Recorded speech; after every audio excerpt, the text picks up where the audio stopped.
All right, hello everyone. Joining again for another react for Hazbin Hotel, season 2, episodes 5 and 6. Yes, I got that right. Join me again is going by random order. Carlos. Well, hello there. This is the Gunmetal Gator here. Just letting you know that I've officially done a Let's Play for the very first time. Let's go! Hey! Yeah. With some trials and tribulations, I managed to get through it with most of the content recorded. Only one episode was lost, and thankfully it was the shortest one at 1 hour and 30 minutes. But yeah, everything else, it's quite hard when it comes to like using like lack of software and whatnot when it comes to like editing or even trying to like do something off of like a gaming laptop, which shows like its limitations and stuff like that. Yeah. But you learn and try. You try and learn. So that's me. That's me. Just letting you all know that like yeah, Digimon has definitely won over like my interest over Pokemon this year for sure. Let's go. And it's definitely gonna take a lot for like Nintendo to get their act together if they want me to get anything Switch related. So now you know who Gunmetal Gator is. Let's a guy go. who prefers Digimon over Pokemon. Well, there you Let's go. And this is partially the reason why I decided to rebrand myself from Unova Brony. Yeah. go. Oh. I had to remove the stain. Gator. I had to remove the stain of that. And in terms of Gators, always support the great sin of envy, Leviamon. That thing is such a chonker. Yeah. All right, next up, Wolf. All right, so I finally decided on a name. Wow, what a shocker. This took way too long. I go by either Sayuri or Wolfgang, so yeah. And this is the thing that I've been avoiding saying this entire time, so I'm going to say it as quickly as possible.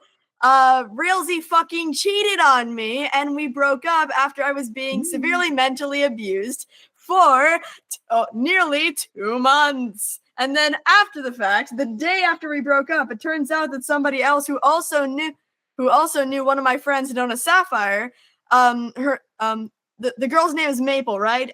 We started talking, and it turns out that she actually liked me. So then I started dating Maple the day after I broke up with Realzy. Realzy then continued to harass me and my friends, which caused a doc to be made, basically blaming me for half of it, which wasn't true, causing me to go on a massive crash out, and her finally leaving the server we were in together. I still don't know how the fuck to get her out of the Rift Cafe after everything that happened, considering that I made the dumb decision of inviting her. This is the second time I've invited a Toxic X to the Rift Cafe, and I don't know what the fuck to do about it. But what I do know what to do about it is that now I actually have a healthy partner. And also, I love Husk, but I kind of hate these 2 episodes for multiple weird plot contrivances that I will talk about when I give my thoughts on these 2 episodes. Thank you for your time. DC, are you getting this? This is damn good television right here. Like, Guiding Light couldn't have written it better. Let's go. Wow! I did not know I needed a no offense, but I did not know I needed a plot for a telenovela. Let's go. All right, and then next up, Second and Day. Hi there, this is the Second Opinion. Hi, and from a critic first and a fan second, it's time to try defying gravity. I think I'll try defying gravity. Oh wait, that's the wrong gravity. Never mind. I'll get it next time. You're not singing your fan version of I sung it on a Let's not go there. I mean, I may or may not have sung Second's lyrics. I may or may not have sung Second's lyrics and posted them. Yay! That's the new low. No, it's beautiful. They were perfect, and I sung them and posted them on YouTube, saying that Second was the brilliant writer behind it, and it's already getting a good amount of views. Yes. Sweet. My question is, which one of y'all? And I was working all day. I haven't even had time to see that. Boy, It's posted. Okay, damn. which one's Elphaba and which one's Glinda? Alphaba's the green one who was played by Lute's voice actor, which is where they get off naming her song Gravity. They're doing a dark flip with that. Oh, well, I was actually talking about you guys, but never mind. No. Oh, us? Yeah. Oh, people ship them? Oh.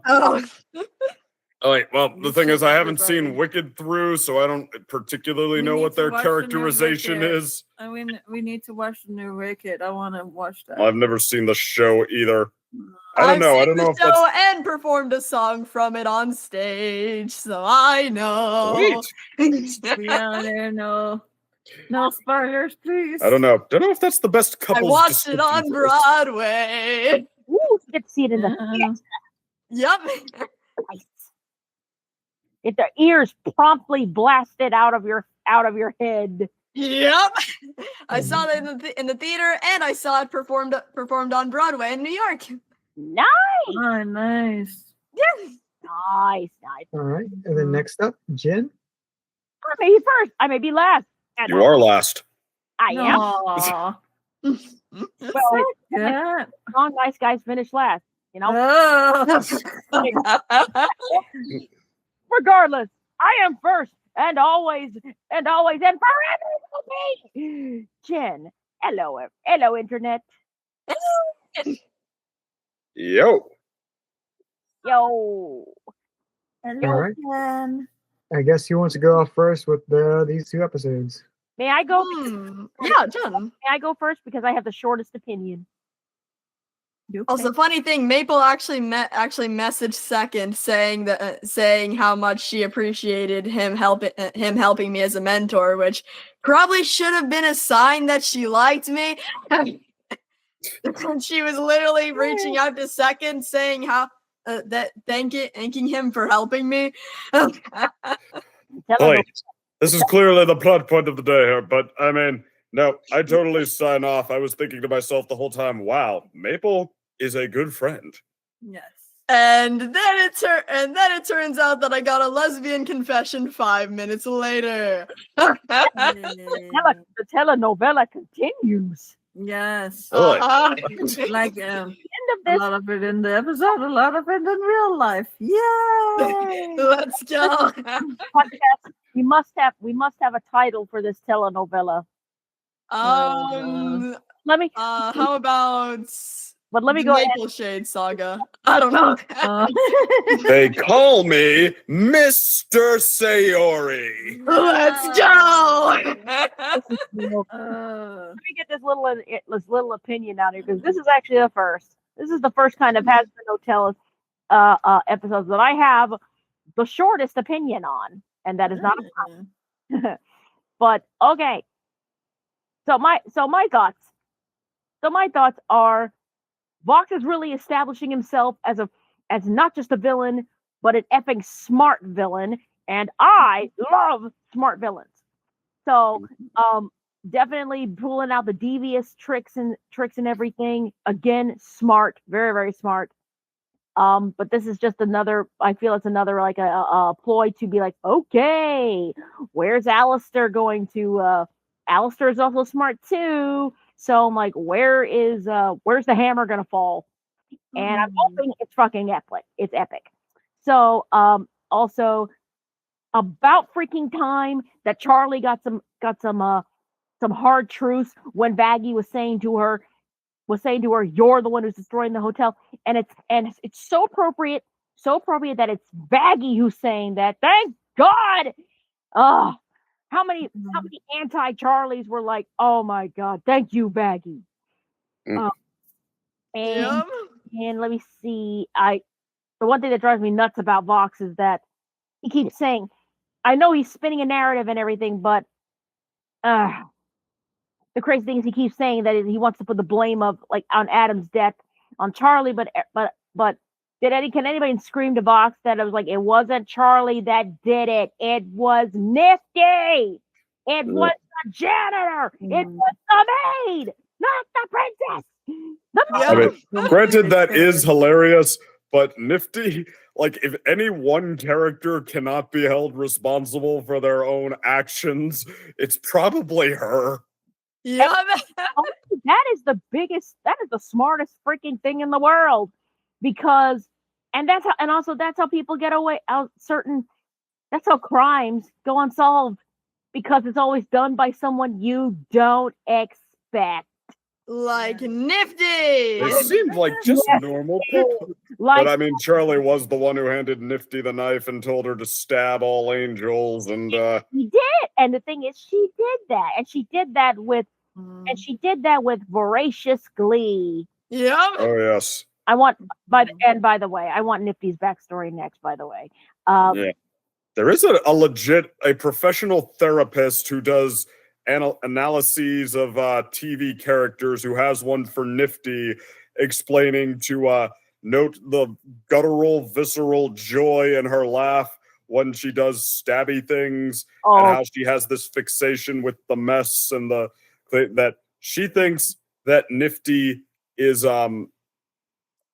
obsessive compulsive, but she has her fixations are around cleanliness and just like this deep anxiety centered around the idea of mess. But I mean, it's less fascinating when I say it, of course, because it's been 3 months since I watched it, and I don't have a therapy degree, but it was actually kind of fascinating and very, very plausible what the writers here were going for, if they were going for anything.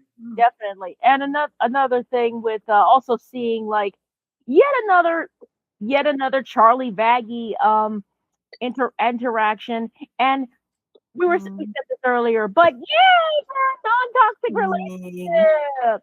Yay for Charlie and Vaggie having a near realistic relationship, and also kudos to the music once again. Let's go. Music is, if there's any kind of signs, there are definite signs. There's a bigger butt. They're balling a little bit more over at Spindle Horse Production. They're not saying it, but there are signs, and some of the animation and the music are definite contenders of that. And you know what? Not even the slightest bit mad about it. And I think, let me see, is there anything else I can think of? Let's see. And anything else on my list? No. I don't need that script. Nope. Other than that, I think. Oh wait, Angel Dust all of a sudden giving Jessica Rabbit realness. What? Yay! True. That's so cute. I mean, finally showcasing the one thing I knew all the way back in the old days of Vizzy I Pop. couldn't believe that Angel sounded so sweet, and I was yeah. giving me Jessica Rabbit realness over here. I mean, when Husk is hey, when Husk is like that, I'm like, that's what I want. No, it was clearly a very deliberate choice to make Angel good at that. Yeah. Oh, here comes the Husk dust. Gotta be good at that. I realized that there are not a lot of mainstream depictions of characters like that, good at that, of successful drag, as opposed to it being a punchline. Or you probably don't need me to go on, you can finish this sentence for me, but yeah, true. Yeah. True, but it makes perfect sense of Angel being a drag queen. It makes perfect sense. It makes absolute perfect sense. And I loved it that Husk's expression afterwards, that was my own face. I was like, the what? I'm thinking what's the pairing called with Husk and Angel Dust? Is it called Husker Dust? Husker Dust? Is that what it's called?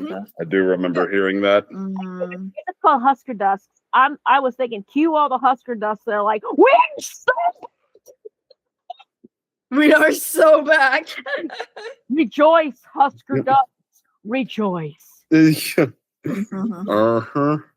and also the little note about hearing just a slight bit of the callback to Loser Baby, because you hear it, it's very, very slight, but you gotta listen to it. Yeah, I heard that. Okay. Is that anything on my list? Okay, I'm done shutting up now. Yeah, Angel pulling Husk back this time is like, Ooh.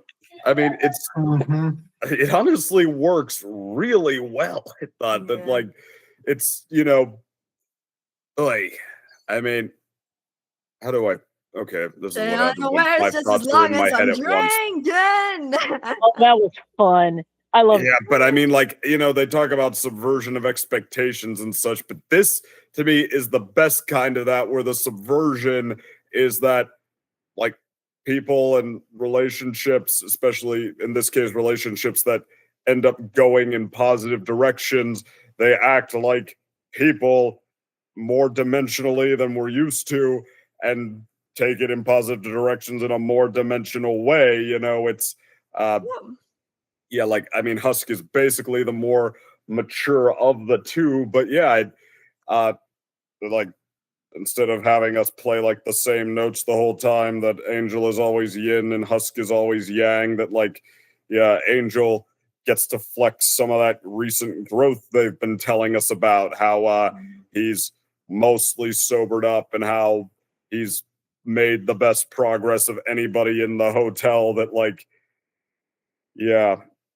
it's his turn. Like, this is a relationship that could plausibly work because he's now also capable of being the one to fall back on when Husk needs to have a bad moment. Like, that is actually really satisfying.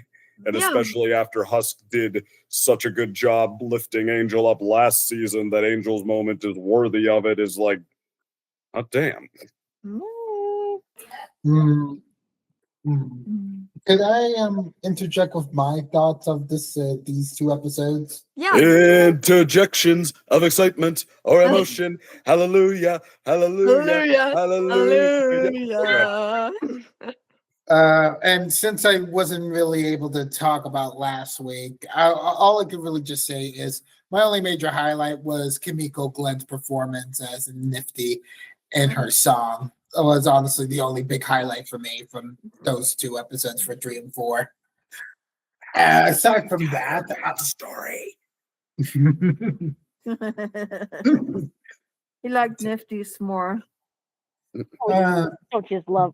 Don't we like Nifty around these parts. We do. Mhm. But now for these 2 episodes, I was very much in a lull state in which barely anything got me interested.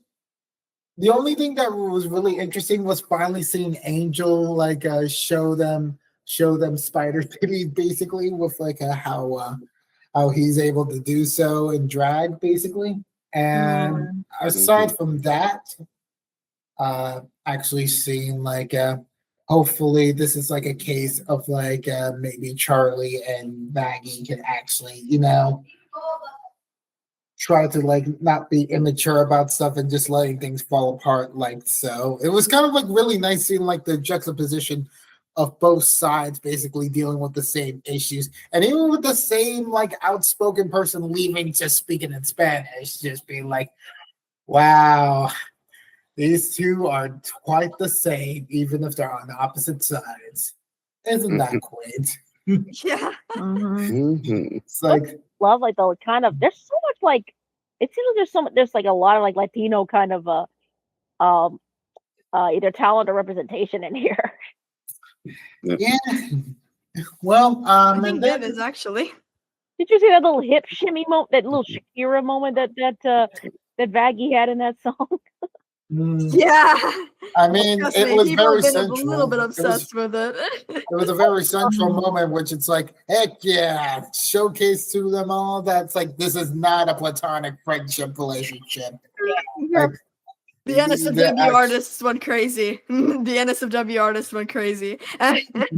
Indeed. But now it's like with like this sort of plot hook now, it's now kind of sort of reconsiders what I was like listening from you guys back like in the previous episodes podcast about like, oh, we know who's going to be the second one. It's going to be Cherry Bomb. It's like, no, this actually just brought back Angel Dust back into the spotlight. we could actually see it happen either this season's ending or the beginning of next season with like how everything's been picking up right now. It's like the right way of like able to handling this. We get the key sin for him, and even though this might not be the resolution for him at the end of season 2, this conflict of like being an unwitting spy, basically. Mm-hmm. Either it's going to be a case of like self-hatred, or is it going to be a case of like as soon as like he gets out of like the hypnotism and such, might be the moment that he might think, I'm going to need to actually break out of this contract. They could have easily sabotaged everything that could have happened here to my friends and whatnot. Like, we might actually deal with like season 3 being the whole idea of contract stuff, while we're still having the whole overwhelming theme of war being present in Hazbin Hotel. Mhm. But I'm now starting to understand why they're using war in this way for a series that was supposed to be about rehabilitation. Considering the fact that like we just have like a lot of people who are damned and sent to hell and whatnot. And assuming that this was going to be a chill show about rehabilitation and not just have any pushback, it feels like it's really quite naive for like a lot of the audience who was assuming like, why bring up war? And I think I'm now starting to get why Vizzy is doing this. Even though we could have started out a bit slowly before we could actually bring out the war parts, I just gotta say, it now feels like this might actually cause some changes of like whenever like a war takes on like a certain step like in its progression, it might involve a revolution of change for like one side or one party basically.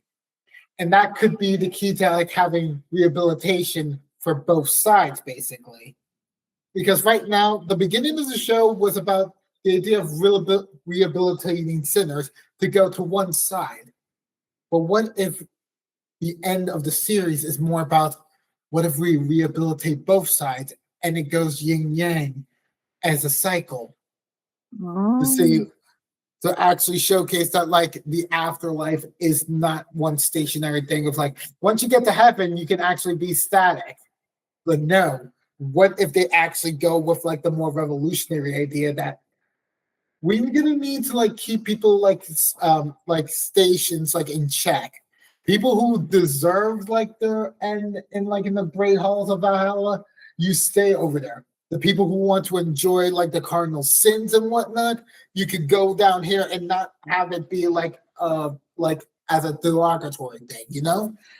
I think that would be like the best way to actually have it, because like sooner or later the conflict of Charlie being like, once you actually start succeeding in your dream, it's like you start losing more and more friends, and you just only have like your girlfriend and your father, and not really much anyone else, and you might start feeling lonely and whatnot, even if there's a multitude of souls and whatnot. But yeah, that's aside from that, the whole thing about like only thousands of people dying in executions. Yeah, I overheard that as spoilers, and I'm like, no.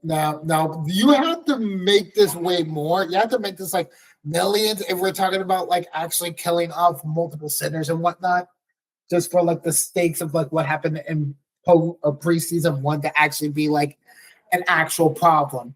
Like the whole overcrowding of hell is basically now a drop plot point at this point because of like what they said there. So yeah, that's just like the amalgamation of all of my thoughts about this. Why I was very mellow, except for those key points. And all in all, I'm just basically on cruise control for the show, unless they can really surprise me, because a lot of the songs right now are just really just being like, nothing is reaching to the heights of gravity or even like the Speaker of God song right now. It's just white noise to me. And I'm not supposed to feel like that, but maybe that's just my discontentment about musicals and whatnot, and why I don't go watch musicals, because it doesn't feel like it unless it's like pop or sparkling or like random, like something like that, you know? like a nifty song. It's like only 3 songs I really recall for like being like memorable for season 2, and that's it. So yeah, I'm sorry if I wasn't organized like everyone else, but it's my honest thoughts right now for like this entire season so far. Oh, mine is Let me way hit more it. disorganized. You have nothing to worry about. I'm never organized with mine. Everybody knows that either. So, Mm. So now, if it is my turn, then I must say that, I should probably shoot out the biggest thing first. In my humble opinion, now this could be entirely wrong, this plot, to start off, Angel has only been shown so far in the series to have one job with being a porn star. That's the only job that we've seen him in up to this point. The only time we've seen him do prostitution was in the pilot with the one guy, which he was doing when he wasn't supposed to be doing. And the pilot has already been confirmed to be only 50% canon. So how the hell are we supposed to know if that 50% is canon or not? But the thing that grinds my gears about that is that we had an entire episode to show off Angel Dust's life, and yet we only show off his other jobs and now. That could have made episode 4 so much more impactful, knowing that he was like a sex worker and, went to strip clubs and performed at bars. Like, that would have made episode 4 much more impactful than, just having him as a porn star. They could have shown his abuse in those 3 fields as well, because I know that he was most certainly abused in those places as well, and yet we never see it, because it would have made episode 4 so much of the first season so much more impactful if we would have actually seen him doing these jobs. But these jobs seem like they come out of nowhere, and if anyone tries to bring up the pilot, like I said, he did it without Valentino's consent. He said it was a one-time thing, and the pilot is half canon. So with all that said, let me just say how this leads into, in my opinion, the most rushed plot twist of all time. Because I get it. It's a cool, interesting thing. But at the same time, in my opinion, Viv added Angel's random jobs out of nowhere to have an excuse for him to be at the bar. Why would Viv need an excuse to get him at the bar? Because Husk would go to the bar after leaving for Charlie and Baggy shenanigans. But what's this? The plot can't progress. The plot can't fucking progress if Husk isn't at the hotel, because the whole point is that Husk needs to get redeemed, right? So Husk is living his dream life at the bar, and Viv can't have that because we need Husk for the plot. So in order to do that, they throw Angel in there to convince Husk to go back to the hotel as a means to an end to make sure that Husk doesn't permanently leave. So even though he had every right to leave, he still ended up staying because of Angel. And also, Viv tried to make the fans happy by throwing a ton of extremely obvious hints that Husk has a crush on Angel Dust in order to simultaneously do fan service while also giving an excuse for Husk to go back to the hotel even though he had no reason to. How the hell is it this plot convenient that fucking Angel performs at the exact bar that Husk goes to, huh? Obviously, there would be multiple bars and casinos in hell because it's hell. Why would they go to the same one? It just seems too bloody convenient, especially since it's the night that Husk leaves this happens. They don't even give him a night to himself after his contract is broken. So, literally, it just seems way too fucking plot convenient, in my opinion. And then after that, you have Valentino reaching out to Angel, which, how did Valentino even know Angel was with Husk to begin with, is my question. I mean, I know it's the whole mind control thing, but geez, once again, seems way too plot convenient that as soon as Angel was about to get more romantic with Husk, suddenly Valentino shows up out of nowhere, basically teasing the fans but not giving them too much to show them more later. Which, by the way, I still fucking despise the Husker Dust ship because Angel straight up sexually harasses Husk, and he straight up, it's portrayed as fine in the show, which as a sexual harassment victim, I fucking hate that. So then after that, it's obvious that Husk clearly has a crush on Angel Dust, and they talk about how they both can't get redeemed, which It makes sense after the last episode. But what really drives me crazy is that Husk goes on a whole rant about how the reason he got mad at Angel was he doesn't think that he deserves to be saved. Even if he doesn't think he deserves to be saved, him getting mad at someone for saving his life is still uncalled for. And I'm saying this as a number one Angel Dust hater, that at Husk doing that was uncalled for. So, like, you know it's bad when the number one Angel Dust hater is saying that, hey, this wasn't okay. So then Angel gets thrown into the job with Valentino. Once again, plot convenience, considering that literally he hasn't been shown to have any of these jobs until now. This is literally just an excuse to set up the plot. So then, and Valentino drags Angel over there to meet up with this client. This client happens to be Vox. And then Vox says that he's been spying on the hotel the entire time. How else was I one step ahead? Bitch, there was literally no build up to this whatsoever, except for one line that Angel says in the last episode of saying, "Oh, I have a headache," and looking at his phone. Like, there was, like, usually plot twists are good because they lead up to it. They give tiny hints throughout the season that it's gonna happen. We got none of them. The only info that we got about Vox being able to do this was when he did it in season 1. But he didn't do it to Angel Dust, so there was no hints to this whatsoever, and was completely out of nowhere, just for the sake of keeping Angel out of the plot, which, by the way, Angel has been majority absent for this entire season, just to show up out of nowhere and be abused for a plot device, which, once again, as an Angel Dust hater, it's crazy for me to be saying that this seems unnecessarily cruel and was legitimately painful to watch.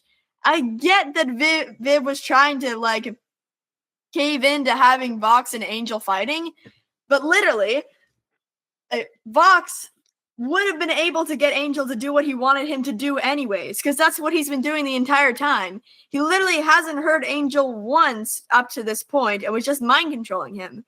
So no matter what Angel does or says, he still would have won anyways. So what drives me crazy is they still do the scene where Vox is beating up and harassing Angel and traumatizing him again for literally no coherent reasoning. Because, like, either way, he would have been hypnotized. It's already been established up to this point from the scene that we just watched that he can do it and Angel has no choice. Angel saying no doesn't matter. He would have been hypnotized anyways. So he literally just wanted to beat up Angel and hurt him for fun, which I know that it isn't out of nowhere considering it's already been built up with the cameras and shit that Vox is into that stuff. But my question is that why would Vox want to abuse Angel now? Like, literally, he's still going to get his way and making Angel his little spokesperson for why he's gonna win, and using Angel as his star sex actor to show off why, ooh, look, the hottest person in hell agrees that I'm gonna be God. So, like, I know that's his plan and all. He admits that that's his plan, but you could have done that without needlessly abusing Angel Dust. Like, I don't mean this to sound rude in any way or shape or form, but as someone who's definitely not experienced something that severe, but has experienced something similar this year, I don't fucking get why you have to show an extended scene of Angel getting beat the fuck up. Like, someone literally threatened to push me down the stairs and bumped into my side so hard I nearly fell over before sexually harassing me. So, like, with me having to deal with that, right? I don't know why the fuck they have to needlessly show Angel getting tortured every 5 seconds, because, like, the only time that Angel is important to the plot is when he's getting abused. Like, think about it. He wasn't important for the entirety of season 1 until Poison, getting abused. He wasn't important for the entirety of season 2 until the first scene in the first episode, compilation of Angel Dust getting abused. And now, Angel getting beat the fuck up by Vox. He's only ever important to the plot when he's getting abused, which, once again, as a number one Angel Dust hater, I still think that this is needlessly cruel and even kind of gross at times, especially since we already know that the storyboarder of Poison of the Poison music video is a fucking creep. So this makes it even worse that this just feels like abusing Angel for no reason. Especially since we already know that one of the storyboarders for Poison was into that, and Viv defended him and made up lies saying he was a victim, to which later he confirmed he was not a victim and he was just into that stuff. Like, if you already had that big fucking controversy, then why is everything about Angel still about abusing him? And the thing that drives me out of my mind is that they knew that Cherry would know something is up, because she's been knowing Angel throughout the entirety of this, right? So they give Cherry a stupid side plot where she's dealing with Fat Nuggets being a brat, so that way they can keep her out of the plot and successfully, plot conveniently, keep her out of what's going on. So they literally just straight up made it so that she can't interact with the main cast at all and just has to deal with Fat Nuggets as a way for her Angel not to be saved. And the reason that fucking Husk doesn't help is that Husk thinks it's just a normal client because of the plot convenience set up in the first place. So Husk and Cherry are basically successfully nerfed into not being able to see the most obvious thing ever, especially since they've both already seen how terrible Vox is. So, like, they get cheated out of the most obvious thing ever and just get nerfed into seeming more stupid than anything just because the plot demanded it. Speaking of being seen as stupid just because the plot demanded it, I'm very happy that they're showing Charlie and Baggy being a normal relationship. But their fight, in the grand scheme of things, was entirely unnecessary. I get that it makes them seem more human, but at the same time, they make up in the next episode, and their fight never even really matters. The only thing that comes from is that Husk leaves for 2 minutes only to get dragged back by Angel Dust. Like, literally, every effect from the fight ends up not mattering in the end, and then they end up singing a love song, like, less than an episode later. Like, you seriously gotta be kidding me. I understand they wanted to do a Baggy and Charlie fight as a way to humanize them. That makes sense. But at the same fucking time, it doesn't even matter in the end. It gets basically, and I use this term very lightly, retconned.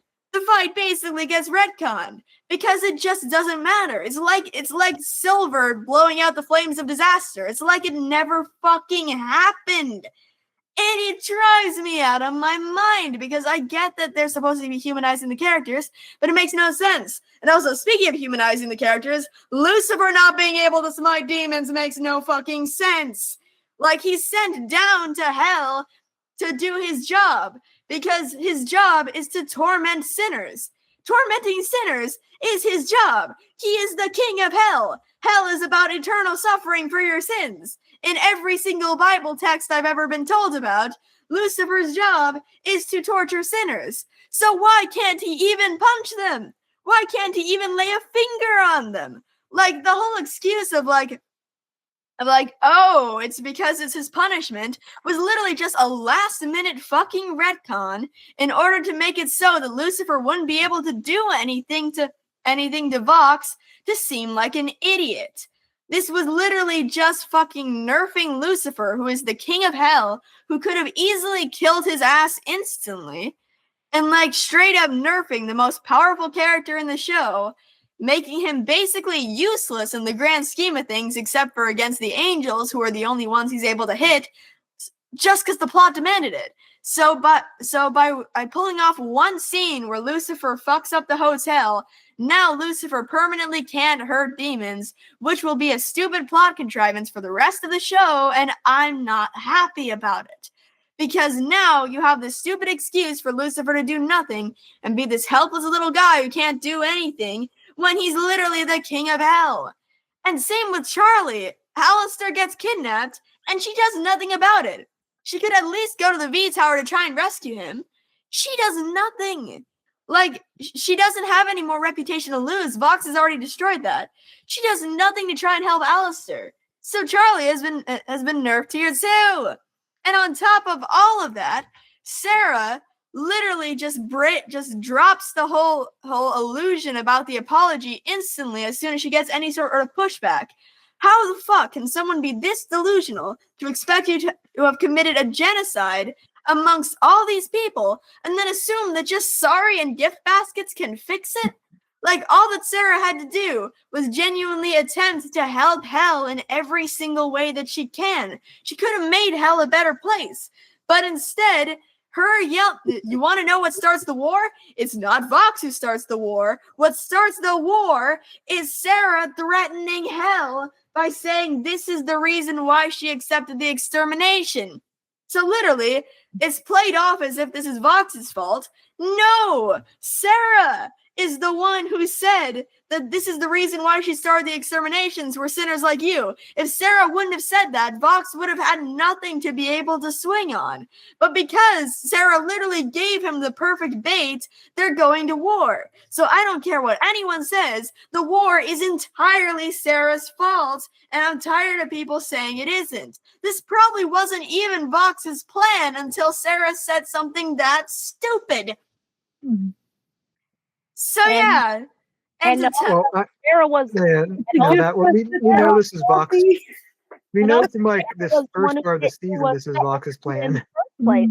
Sarah was doing it earlier, so it doesn't make so to piggyback on you. Sarah was doing it earlier. The whole thing was stupid anyway. The whole thing was absolutely stupid anyway because she was doing it earlier and it made no sense. It made no sense for her to come back and just say sorry. But exactly. also another piggyback thing. Congratulations, plot. You just made Emily look like a fucking idiot. Exactly, because she literally agreed to this plan, and also to reply to you, Derek. I sort of worded that. This was already Vox's plan, but it would have been a lot harder for him to spin it if it wasn't for the fact that Sarah literally said, "Sinners like you are the reason why I did the exterminations." Like, Vox would have found a way to swing it, but it would have been a lot harder. But because Sarah said that, it was a lot easier for him to do. No, that's so she just encouraged it. But that just sounds like you're like Charlie blaming everything on Lucifer. Like Yeah. this is clearly all like Vox had this was playing everyone like fiddles. It doesn't really matter what they're saying. Oh yeah, this is exactly. I know that Vox would have been able to swing this anyways, and it was his plan the entire time to go to war with Heaven. The only thing that I think is absolutely Sarah's fault is that she said that the sinners like you are the reason why I do the exterminations, because Vox would have been able to swing it, yes. But don't you think that those few words made it a lot easier for him to do so? He would have had to go through way more mental gymnastics if it wasn't for her saying that one line that fucked over everyone. Mm-hmm. Mm-hmm. The angel. I think that this is depicted as a back and forth of battle of impressions and tribalism that Sarah certainly didn't help, but has not been depicted as a character who's particularly helpful that way up to now, whereas Vox had the upper hand the entire time. He'd gotten out very far in front with the tribalism by convincing people of his power and using his gift of rhetoric to make them enjoy what he was saying. And that's merely, that part of the story is merely him continuing to win and getting out farther in front, more so than a particular swing from one way or the other. It's all is about what I would say to that bit of writing. The gift basket has toffee. Well, that's just the obligatory joke about, we like silly people doing quote unquote relatable, aka especially silly things that someone would plausibly do things. Well, the thing is, it's not just sorry, there. Sorry, go ahead, Ninja. I had a counterpoint to Wolfie, and she actually brought it up herself. Not seeing all what Angel does. You said and Poison. I was thinking about that song. Shows what they do. Very graphically and perfectly in my mind. I might be wrong, but I don't think we need like several encounters or more encounters after that. Which Yeah, I think it just that's feels kind of weird that they didn't build it up. They did have our encounters with customers. So I don't know. It But just feels like they didn't really bring up the prostitution until now. They mainly brought up the porn star thing. in the Poison song, it's really specific and in there. Trust me. Yeah, There's it's probably money in there somewhere. there's money laid around them. There's stuff happening that's only in that form of line of stuff. But the less that I think about that, the better. Yeah, But, I will agree that I think that the stuff that Attic shows it off with more than the Poison, Sarah and the stuff with them being hurt and being further abused is not cool. This scene with them being thrown up against the wall and like him or them hypnotizing them was definitely not good. So I don't understand why we haven't seen more of that. The hypnotizing and being like able to like have these insane powers all of a sudden. Like we know that he had them, but I didn't know that this was like this deep. Is he like doing this to everybody then? I think that he is, because it shows multiple scenes where he's brainwashing entire crowds. So I think that's just what he does. So who's immune to this? We know that the Valentino is. Well, like Alastor is. The one with the pink glasses, I always forget his name is. The one with the lady with the ponytails is. I guess Vaggie and Charlie's also immune. And Carmilla is also immune because as he literally has to convince. Right? Yeah, because like he has to convince Carmilla. Like he could have just brainwashed Carmilla into giving him the weapons, but he wasn't able to. Yeah, so he had to convince her. He can't use the stuff on her either. Okay. Well, Valentino said, that eye shit doesn't work on me, and we don't necessarily know why, but Valentino I have a theory, actually. Is not even the most powerful demon overlord. So that's why I have a special little theory. He's a sidekick overlord to a middle of the road overlord. So if it has anything at all to do with power, that's probably why Vox just can't do it to win over everybody in the first place. I have a little theory about that, where it's just like from what I've seen, I think that he can only hypnotize like sinners and hellborns. If it's anything higher on the hierarchy, I don't think he can do it. Right. So like if it's like if it's an overlord, a fallen angel, or anyone else higher than that on the hierarchy, he can't do it. That's why he had to convince all the overlords, because like he couldn't just mind control the overlords to do his bidding. Okay. People like Carmilla, he had to convince. And it didn't work on Valentino, and Valentino is a very weak overlord. Okay, that makes sense. Yeah. I think a good example of this is like, if you know the One Piece series, there's a power called Haki, which is essentially like will. They sort of bend what it means. So basically, what it means is you can sort of knock out basically the cannon fodder, just like a snap. Mm-hmm. Like anyone of a certain power level that can control Haki is sort of immune to it. So I think it's sort of that philosophy of like that mind control can work on like weaklings, but once you reach a certain power level, it doesn't work on you. At least the basic mind control. Like, and I don't even think Vox. I think a lot of people who have like mind control abilities. Like back in season 1, we seen so pretentious like briefly hypnotize Angel Dust in like episode 1 or 2? Stun spiral him or whatever it was. Yeah. I think that's episode 2. It's the one where he joins the good side. Yep. I think so. Okay. Well, Still going? sorry, second. So I thought these episodes were really good. Actually, I really enjoyed them. I I am just surprised. confused. I'm surprised about like all of the songs that we're getting, all of this extra fluff we're getting.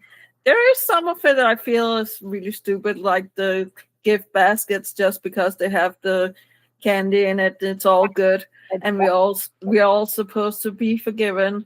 No, what I didn't get was why they didn't get some pensions down there and show them redemption is possible.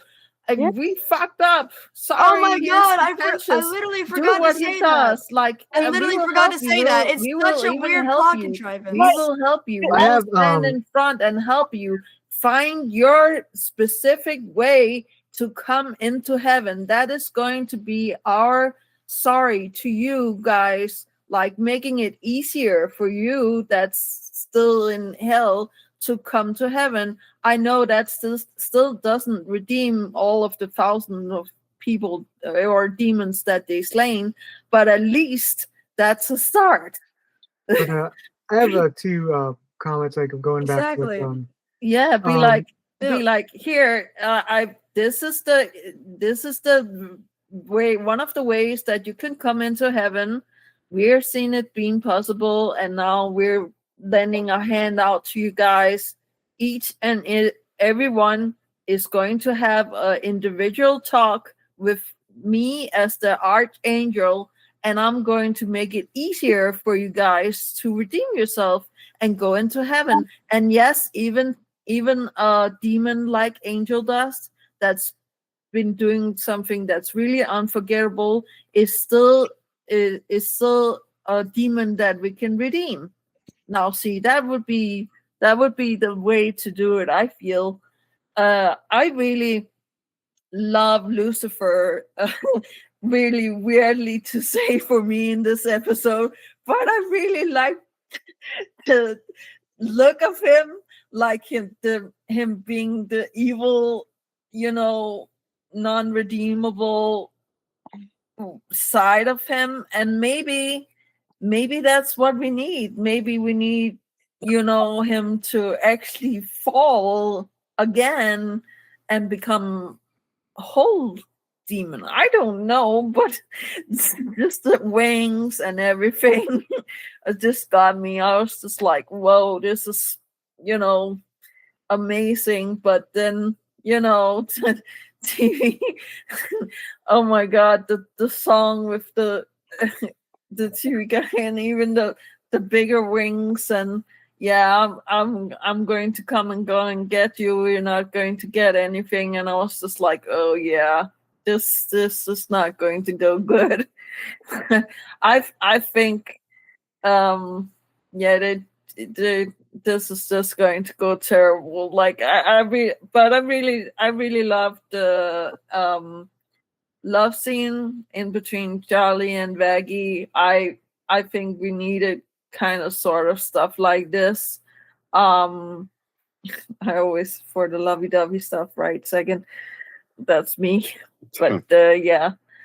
What more? I think that Nifty did a good job of taking care of the hotel as far as she could, and I really liked the Husks song too, and of course the interaction with him and yeah, Angel Dust. And I know it was a plot point that they were there, but I must admit, like I really enjoyed the Jessica Rabbit, as Jenn said. I was just like, yeah, this is nice. This is good. And now Day's done and second can go. Oh, my turn? Oh yeah, but can I just offer two comments? Earlier going back to what both the Emily and Serpentis things. I don't feel like Emily and them are necessarily stupid here, but I feel like they are just. It's sort of showing them being as naive as possible because besides Sarah, all of them were like completely like ignorant of the exterminations for this period for ages. So it's like they don't really comprehend. It's like they not being able to comprehend anything. It's like so like it's not they're stupid. It's just straight up ignorant, like really what happened, and just don't really comprehend it. While Sarah is sort of the opposite, where she sort of a shell shock over realizing, oh, I really messed up. And sort of being her own mental breakdown. And going to Serpentius, I feel like what they're eventually going to say is like it's basically just a rule that once you get into heaven, you can't leave, sort of thing. And it's all just it's going back to Emily, like Sarah thing, where it's like Sarah's going to be like, that's just a rule, we can't break it, you can't leave heaven, even if it's true. And like I feel eventually Emily might sort of break the rule and just sort of have them come down to show it's possible in the stream. But yeah, I feel like that's sort of like it sounds stupid to say, but I feel that is the reason why they aren't letting percentage go. It's like I feel it's just a rule. Like once you're in heaven, you can't leave. It's like heaven's your protected safe zone, so you can't like leave because that's blah blah blah. And like it's just a rule. Like well, we can't take you out because it's a rule. And so there's I feel going to probably change that and be like, because a lot of this problem could actually be solved by just being like, hey, I'm an angel now, sort of thing. Yeah, going on this. Well, go on second. Like we were going to say. Yes, again, it's going to get ready, strap in. Right. Well, let's start with a like group question. Y'all know much about Star Trek fans? Yes. Yeah. A little bit.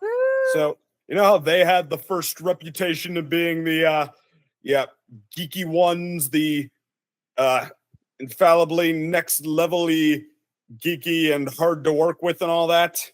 Yeah. Which, I mean, besides the fact just that they were geeks and they liked something that much, that's why they had that reputation from the arm's length, the outside looking in, the far away. How about from closer up? Insane. Well, yeah, but it's more specific closer up. Anybody know anything about that? Like even the haters Slightly. liking it. Well, You mean the regular show creators close enough? So, no, I don't mean the creators. I mean the fans. What I'm saying is Star Trek was possibly the first show that enabled people who were kind of geeky, who liked to think about sci-fi concepts, imaginative concepts like that on that deep a level. It gave a lot of people a sort of home, as it were, coming together under that kind of a banner. And once it did, a funny thing happened. You saw a very, this is mine and I say what's wrong with it kind of an attitude. Because, yeah, while nobody loves Star Trek like Star Trek fans, also nobody criticizes Star Trek like Star Trek fans. True. And it can go on just about every level imaginable. Star Trek, certain characters like Wesley Crusher are not alpha enough. We're made to accept too much twerpy chipperness, but also even Captain Kirk would not go for that plan. He would not use a subship that goes at warp 2 without warp 3 capability. He would not use that phaser. He would not. There is no level of detail that they could decide that is wrong with it, that beyond themselves nobody cares about. All of these critiques, besides the Wesley Crusher one, I mean, hating not alpha people was pretty darn popular for a while. But that aside, basically none of these critiques ever catch on into the mainstream or even under enough of the fandom to unite them into one overarching complaint to become the final note on something, and yet they nevertheless cease to continue springing up because, again, of that attitude. This is mine, and I say what's wrong with it. Now, there's a reason my catchphrase is critic first, fan second. And it's not because I subscribe to that life was not short enough popularity notion of logic over emotion, as if that was ever actually a thing anybody did. And it's not because I like to think of myself as so smart, though clearly I am. Right, Jay? Let's go. Right. Yeah, that's why I review My Little Pony for a living. No, not for a living. But And it's that because doesn't have the same problem. it's because even though not all critics are this, it's because yeah, a critic in its purest form is the way that I think media should be looked at to get a fair shake. A true critic is like a Cenobite, a seeker of experience. The only question is, was that a worthwhile experience? Was it a significant enough one? Was it a unique enough one? Was it something that enhanced you enough, made you feel good, or made you feel sad, but in a way that felt meaningful enough for you to be glad that you experienced it? You get it. I could go on a lot about this. Yes.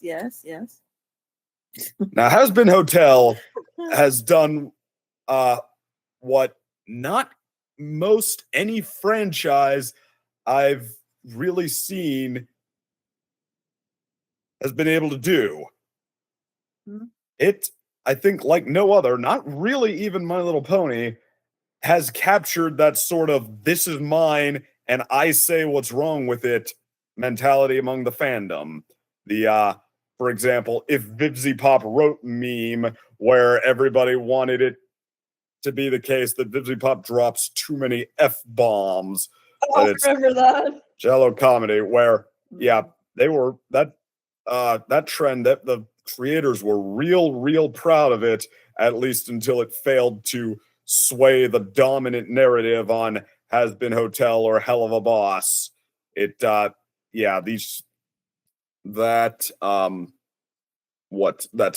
Poison back to back with Serpentius's "I'm having sex with everyone here." Wait, you can have a harrowing "I don't want this sex scene," or you can have a funny one, but you can't have both. Truly, that is why Vivzy Pop is toxic, and that never took over. And another one, and complaints like this, and none of them become the dominant narrative on the show, which is still undeniably one of, if not the most popular fandom shows right now. But they never stop. Everybody wants their own say. Everybody wants their own "this is mine, I say what's wrong with it." That's how powerfully Hazbin Hotel has managed to buzz with a lot of people. And sadly, I think more than one of us are starting to pitch headfirst into that too. When I say seeker of experience, all right, the only two questions that matter are, what is this trying to do within its own context and within the greater context? So identifying just what it is you're looking at, and on its own terms, and then on larger ones compared to similar things, how well does it do it? Is it playing by its own rules well? Does it measure up to similar things well? Like I say, the best critics are seekers of experience. To me, I think the value is gleaned not by what narrative do I bring to this, that in just the context of the moment, the context of what I wanted this present point in time, of what my fan fiction about this was, what my biases are, etc. It's okay, where does this stand among the things of its kind? And like, for example, the episodes 3 and 4, they're about Charlie, the really nervous, anxious character, right? So is that not entirely by itself a good enough reason to make these literal stupidest possible decisions? And isn't that really funny? Well, no and no. It takes a lot more than getting a little anxious to think that Nifty is the best possible support squad you can bring. And because that's your setup, like, no, I mean, isn't it funny that Charlie would be that stupid? Because that's pretty cheeseball. Then, well, no, this isn't as funny as it could be. Like, it might be fun to see Charlie throw on the hat and say that her name is Danny Doobad for a second, but you know, in the larger context here, it's pretty cheesy. You didn't catch us off guard with any punchlines. You just cheesed it up for a while, and you made Charlie almost disproportionately toxic, which the payoff to that in this episode was about what I thought it was going to be, a comparative slap on the wrist. Like, Charlie, you didn't listen to anybody before you made these decisions. And so she didn't, you know, like if the response were actually proportionate to how much they ammed it up, it would be, oh my God, Charlie, you unbelievably toxic, violating Angel's safe space and then forcing him to perform for one of the parties directly responsible for abusing him. Like, you know, obviously they were just trying to cheese something up. So obviously that can't be the comeuppance. It just has to be the more broad, okay, if Charlie were acting sanely, this is what would have been her consequence. But okay, I'm going on tangents here. But as for these episodes, I think, again, important to keep in mind, it's not a show about how every single individual plot thread could be extracted and immediately stand as an immaculate, one of the greatest and most complete narratives of all time crafted. It's not about how the individual characters are immaculately charming in any context, regardless of what you personally bring to it. It's not about how they are instantly your favorite characters for X and X reasons, because the show is trying to spin some kind of universal appeal on each and every one of them. And rule of three is some other third thing that it's also not about, that I'm becoming tired and not able to think of right now. It's a show about people trying to have the impressions they want to have, trying to make the impacts they want to have on larger crowds, looking for ways to achieve those while overcoming the obstacles of their own shortcomings, their own traumas, their own psychoses, their own regrets, guilts, etc. So overcoming their own obstacles to try to, achieve the biggest obstacle here, the effect that each one of them wants to have on these larger populations who don't have a very good relationship with one another. And in that, I would honestly say these last two episodes were a bit of a recovery, or kind of a nice return to form. Vox, for instance, it depicts fairly well why he would be the one to grab the microphone here. He gets out in front. He captures Alastor and he hams that up to 11 the way media whores often do. And you believe that would have an effect on the crowd, because that is, in the context of the story they've told us, a pretty good flex and a pretty good reason for him to cash in this goodwill that he's been building up and get people drummed up on this war he wants to fight. That's his motivation. You believe that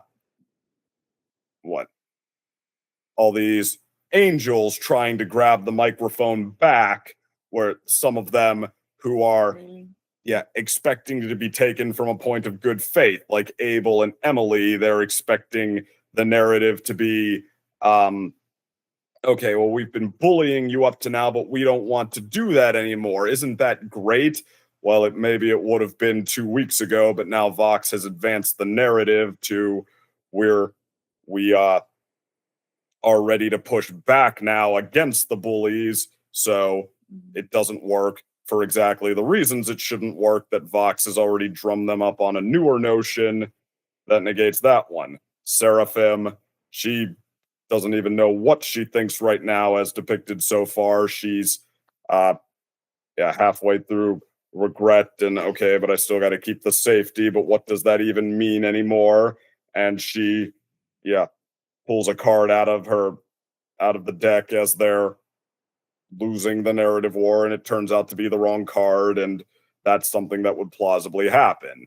And not that it doesn't have weaknesses. Hazbin Hotel is a show that seems to like to play fast and loose. So, for example, there are questions you might ask, such as, okay, why not play up the thing with Penchas more? You'd think that would be higher up on the list of trump cards, which, it's again, fast and loose does not always result in quite the most powerful narratives that they possibly could. So I guess that's. Oh, I lost it again. I'm getting very tired. Oh. Yeah, no, Yeah, we all. So yeah, like but at yeah, fast and 12:30, loose. So Oh, we're getting on with it. Right. You get there. Right. I believe in you. So, yeah. Not that like every single moment as Hazbin Hotel's style of progression is going to make you believe, oh yeah, this is exactly how this would unfold. I would not possibly ask any questions here. But compared to similar narratives, we've like, for example, it sidesteps a lot of the common stupid pill traps of like simply the characters needing to saying exactly what the villain needs them to say to succeed, or needing to say the moral of the day out loud. That what is it? But we're just heaven trying to be so perfect that don't we have the right to bully you or something like that? Don't you regret being bad sinners who need to learn that you're not as perfect as heaven is? Like, No. I mean, I'm hamming it up a bit, but we have had very many shows go that route. Like Hazbin Hotel has sunk its teeth moderately deep through that sequence into what everybody's motivation is, and it's not a bad depiction. It's Vox trump carding everyone else's narrative with this more powerful, more farther down the game plan narrative of, all right, we have the means to push back, and you've been wronged in so many ways. All these ways I'm using rhetoric to make sound like I have more of a point than I do. So let's do it. Let's right this wrong. It is not unbelievable in that scene that he wins, nor is it not compelling. It mirrors a lot of things that are happening today right now with people's buttons being pushed by media influencers, etc. And again, it is another bit with the fast and loose but not bad point, his hypnosis power, that is that if you extracted that and tried to tell the whole story just as they told it, would it be the most fascinating narrative ever told? No. It would be bottom heavy. It would feel incomplete. How does it fit in this plot they've told us now? It's not a power that he wouldn't have. It's not a power that he particularly has to earn for reasons we haven't seen so far. He's the media demon. He's the influencer demon. We're told that he's moderately powerful. Honestly, if he's as powerful as they say, shouldn't even be his greatest power. Is this one that he would plausibly have? Absolutely. Does it fit as the reason that what seemed like he might have been a little too on top of it, why he might have seemed to know a little too well what to say when Lucifer showed up and when the angels show up? Does it add weight to his ability to do that? Does it make it fit better? Absolutely. Again, absolutely critique like, hey, I felt it could have been more compelling at this point or that point, but just this is what I bring to that. Like, this is where my particular partialities are at this point in time, and they don't align with what happened here. So therefore, this must be a fall on its face failure. I mean, a good 80% of stories out there of its kind, I'd say, are then fall on their face failures, if that's the case. And or with the soundtrack here, for example, the way we're contextualizing a lot of these songs by how memorable they are. This episode, the songs in this episode, if you take the spectrum of what we'd had so far, I would say are a return to form. The norm for what we have here are your Happy Day in Hell and your World's Greatest Dad and the It Starts With Sorry, which is to say above average songs that are fun to sing and fun to groove to and have hooks that you could plausibly repeat to each other. Come be bad with us, whatever that was. with show highlights and show stealers like Poison and Loser Baby, and then back into the Gravity and Nifty's song, her little anime jam that nobody can repeat because she's singing it in a different language, yet all of us want to bop to. Those are the most memorable, most impactful songs. The rest are above average Broadway tunes, which... I mean, don't underestimate the weebs for Nifty songs. I can't understand when you're both talking at once. Okay, one at a time. Go. I was going to say, like, the weebs would have an easier time translating that song comparison. And I said I really like the baddie song this time. I'm sorry. I hate to be on the baddie side, but that was amazing. Okay, taking a second to... By the people's choice. Okay, but taking a second together to catch my breath and tighten up my own narrative here. Okay, what we're seeing depicted here is, two sides throwing punches back and forth at each other of propaganda and devastating emotional blows and, goal enhancers. And it's honestly, if a pretty compelling fight. I would, this time around for these 2 episodes, there's a bit of a return to form.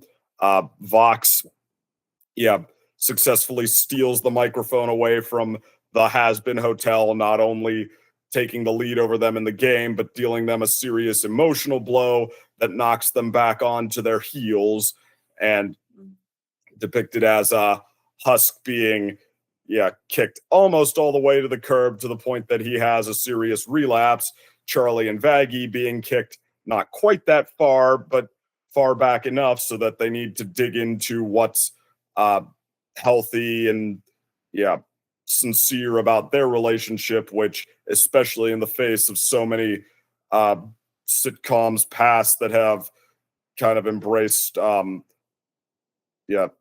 more toxic relationships where you vent at each other and you have the huffy breakup, and then somebody makes breakfast for the other one or learns that, hey, I should swallow all of my emotional needs. Like, that this is solved by healthy communication and by both of them, even at their pettiest moments, both being adults on some level who are able to say to each other, like, okay, well, I'm not stupid. I recognize that this was my mistake in this, even if I was still mad at you over this, and, etc. It's a depiction of a healthy recovery, not an uncompelling one. Like I said, probably something that's underrepresented and something that would probably happen to people who were, knocked back on their heels, but not kicked to the curb like Husk was.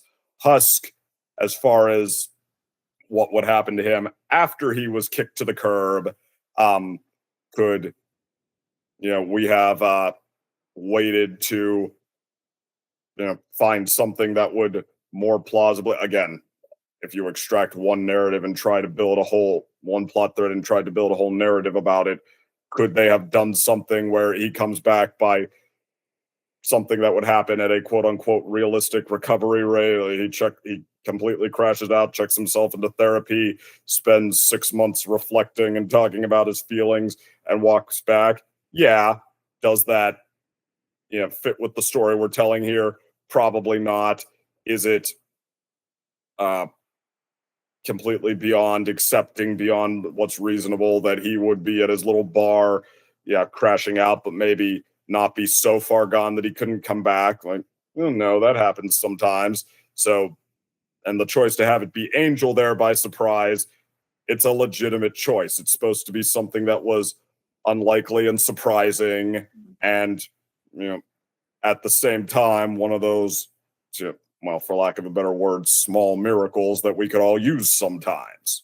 It's fast and loose again, but on its own terms, it's a pretty sweet and pleasantly surprising little moment. And I think somebody at some point said, like, when was Angel Justice's job prostitution? I would just have to say his job is whatever the heck the V's want him to do. He's under their contract for their soul, and he has said so many times, like, people use me 6 ways to Sunday. And so there's not a hole that I don't know. He actually did. He did say that. Okay. And so, yeah, and so despite the fact that I'm not able to say anything in this much detail, without sounding like that know-it-all kid from Polar Express telling you about what a Star Trek fan he is, bring that full circle. Yeah.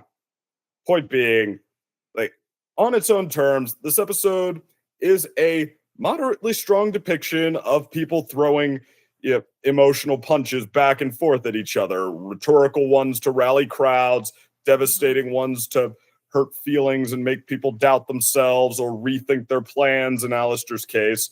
And as per Hazbin's usual fast and loose yet sincere and empathic style, it, unlike, hey, let's depict Charlie being taking stupid pills because, I don't know, we may as well be funny if we don't have a better way to write this. I think this time around, it's a moderately good depiction of how everybody would act and how they would, take the blows, roll with the punches, try to dodge a few, come back from them, and find themselves where they are now, where, like, in the Hazbin team's case, beaten back onto their heels, but nonetheless regrouping and ready for round 3 or whatever we're on.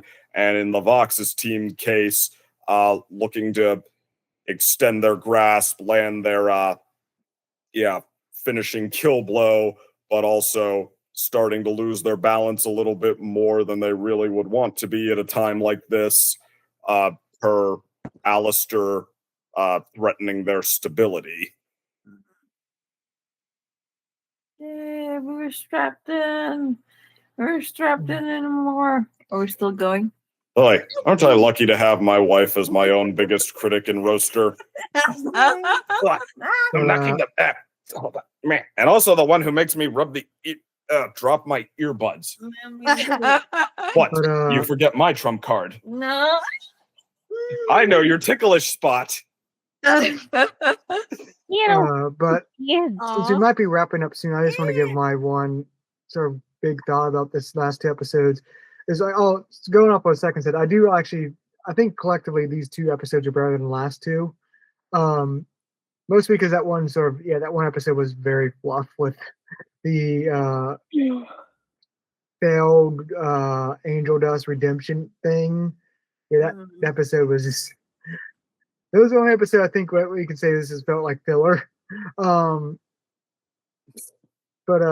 back to what I was saying, like my main takeaway from these episodes is what I think is possibly the best example of writing this season is the explanation of how Lucifer can't actually harm any sinners.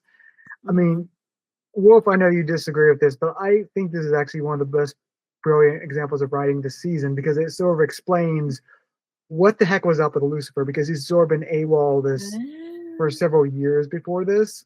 It makes his depression make a lot more sense. It just feels like they could have, either said this in season 1 or they could have built up to it more. I'm not really too mad about it in general. I think it's actually really good. I'm just kind of confused about why, they had like an entire nearly 2 whole seasons to say this and they only say it now. Well, I think they're just rolling out the mysteries as things go. Like, we don't know exactly what happened with Lilith yet, but we've been foreshadowed that for a while. Here, this explains, like, we just sort of, known Lucifer hasn't been AWOL, even in how that's even been foreshadowed in Hell of a Boss, too.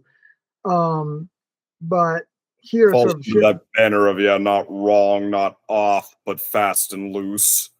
Yeah, so we don't know why he is, but now we know because it makes sense going into the story. Like, we know from the first episode, like the intro thing, that like Lucifer was tossed in hell as his punishment. It wasn't like he was just left heaven, he was forced out and it was his punishment. And it sort of explains like, yeah, he's a king in hell, but like there should be a punishment going with that. And this explains what it was. Like, yeah, he's stuck in hell, can sort of do whatever he wants, but he can't harm sinners or get rid of them, as it were.